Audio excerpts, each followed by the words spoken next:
Welcome back to the Tracy Take. I'm Tyler here with my brother Ryan, and today we are doing the final mock draft for the Seattle Seahawks in the 2024 NFL offseason. It's a full 7-round mock draft, so we will go over all of their picks. But before we do that, we are trying to get to 3,000 subscribers by the NFL draft, which is just a little bit over a week away. And we're about 80 subscribers away as of the recording of this video. So if you haven't already, like this video and also subscribe to the channel to get notified whenever new content comes out. Help us reach our goal. It is greatly appreciated.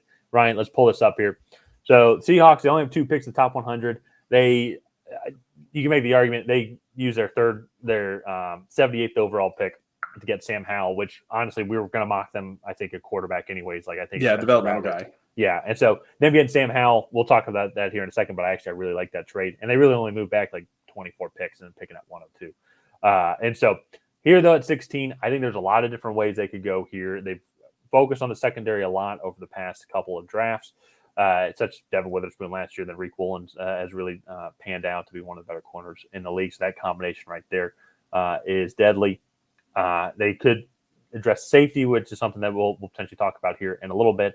But defensive line, though, just the trenches in general is kind of where we really thought to focus on because Seattle Seahawks did not have a good run team last year, and even though they have great running backs.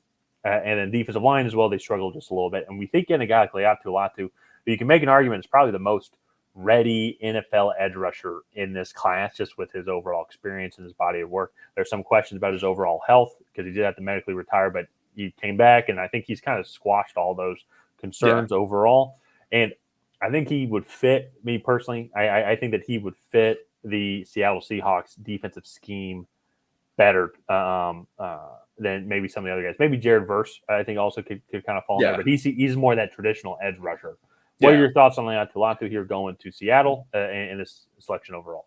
Yeah, so one of the things about this process, like the more and more you watch players, I feel like the more and more you develop opinions. Like you can see this with Drake May, where the more and more people watch Drake May, the more and more the flaws in his game stand out. And for me, when I watch Latu, the more and more I watch Latu, the more and more I just see how technically sound he is in all of his movements. And so the way he hand fights with offensive linemen, the way he kind of like a wide receiver in a route will like law offensive tackles to sleep and then kind of burst around them. He's not the greatest athlete, but what he does bring to the table is just extreme polish. He's very savvy when being matched up with offensive tackles. And I just really like him as a player. He is a little bit older, and so you do kind of question maybe has he hit his ceiling already? But even if he has hit his ceiling, I think he's a top 15 edge rusher in the NFL right now, and I think that is more than worthy of a first-round pick.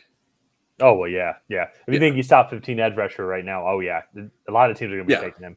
I don't know if I'd go that far personally, but I think he could get there. I think he could potentially get there. In terms of polish. Well, he's 24, so like physically I don't know how much more he's going to develop. And I mean, I think if you think about it, you have your elite guys, right? You have your Nick Bosa's, you have TJ Watt, Max Crosby. Yeah, TJ Watt, Max Crosby. He's not in that group. But I think you look like I know he tore his Achilles, but Jalen Phillips, not Chase Young because he's kind of fallen off with injuries, but Montez Sweat. Yeah, Montez Sweat. He's in that group, I think, already just in terms of his refinement. And granted, you never know how these guys are going to translate. But somebody with his talent, I think you get him in one-on-one matchups with offensive tackles. I think we'll see he could potentially be the rookie sack leader for these guys. So I think Seattle fans would love that. Yeah. And so let's move on now to their 3rd-round pick here. And this is where we address the interior of the offensive line. Dominic Puny here. He's an offensive tackle on a lot of boards, but Kansas ran a triple option, and so he's a little undersized to play tackle at the NFL level. And I think kicking him in at guard would be tremendous. They have 2 really good tackles already in Seattle, and Charles Cross and Abraham Lucas. They did struggle a little bit with injuries last year, but I think you put Puny at guard, and that I think this running game gets a lot better, especially if they try to go between the tackles. I think it would be interesting to see. I think Puny could probably play center as well to see what they could do if he's on the interior there. Yeah, it's one thing. They have solid tackles with Charles Cross and then Abraham Lucas as well. But yeah, I think addressing the interior of the offensive line, and they've made some moves as well. Like they signed Evan Brown, from Detroit, to come over, and he could potentially play center, but he might be able to move around. So just in general, though, I think they need to just improve the offensive line, just even if it was just an average running team, because they were one of the bottom running teams last year. And when you have Kenneth Walker, Zach Charbonnet in the backfield, like both those guys they could become one of the better running back tandems in the entire league.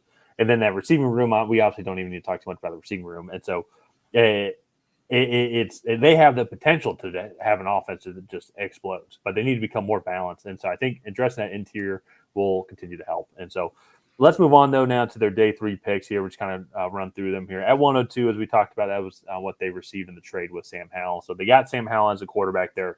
I think that's good backup, especially in 2 whenever they decide to move on from Geno Smith. I hope Geno Smith kind of has that resurgence, but I think he's a good, still developmental piece. And I understand why Washington had to move on from him. But here, Dwayne Carter addressing that defensive line, again, getting somebody on the defensive interior. Then Darian Taylor Demerson, the safety as well. We mentioned that they're going to try and replace some of those guys that they moved on from, like Jamal Adams as well.